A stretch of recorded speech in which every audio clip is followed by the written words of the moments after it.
In April of 1978, the FBI suspected Michael and Patrick Poland of killing 2 courier guards and stealing nearly $300,000.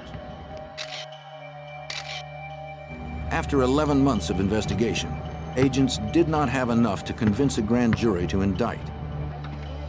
FBI Special Agent Frank Mowry desperately searched for evidence that would strengthen the case. What we badly needed was physical evidence. We didn't have fingerprints. We didn't have any real good eyewitnesses. We didn't have any physical bits of evidence that could link Mike and Pat Poland to the crime. The agent focused on the 3 canvas bags retrieved from Lake Mead with the guards' bodies. He checked with over 20 sources in the Phoenix area where the bags might have been manufactured. None recognized the work. Nobody could even give me a hint of who in town would make such a bag. Some even said, well, they probably came from out of town. So I became very discouraged. The agent visited the last store on his list and showed the bag. The owner recognized it as coming from his company. It was a custom size with a unique stitch sewn only by their seamstresses.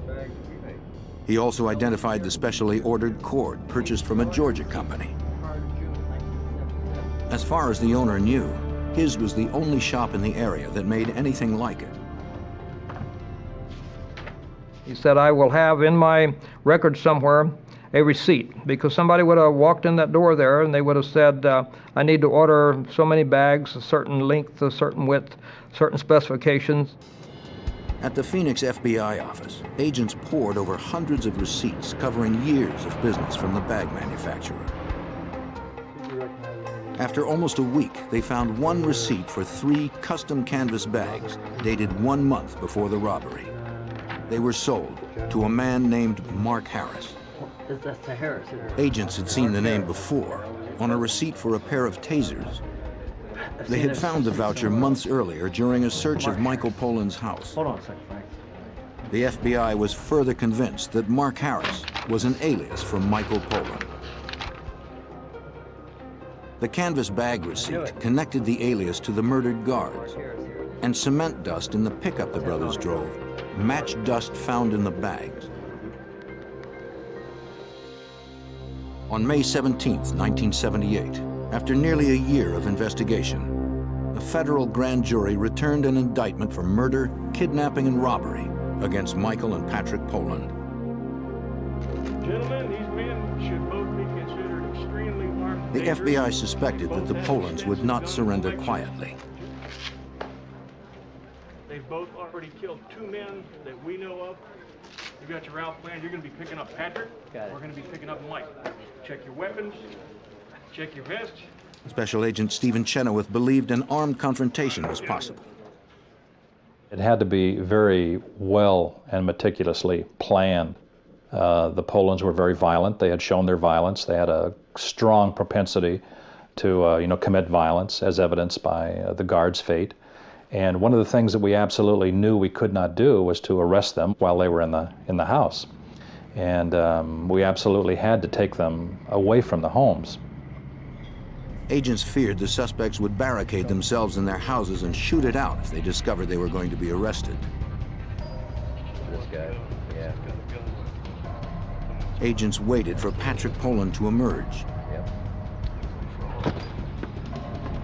When he finally did, they noticed he was carrying a case for a handgun.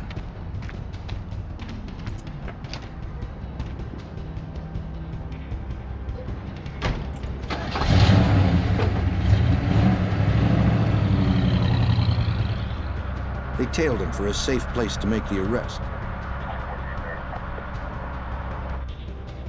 The second arrest team waited for Michael Poland to come out of a real estate office. Once outside, there would be less risk to bystanders if shooting erupted. The first arrest team caught up with Patrick outside the game arcade. The agents intercepted him before he entered the building. We identified ourselves. Of course, he knew me already from previous contacts, and I told him the time had come and we had warrants for their arrest, and He gave up without any problem. He was armed. He had a .44 Magnum weapon on him and another couple of weapons in his car, but he made no effort to use them. Agents radioed the other team that Patrick had been picked up.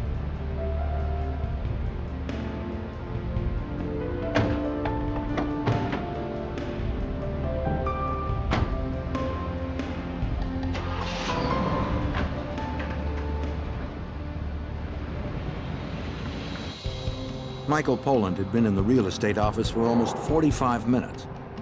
Agents feared that he had somehow gotten word of Patrick's arrest and was preparing for an armed confrontation.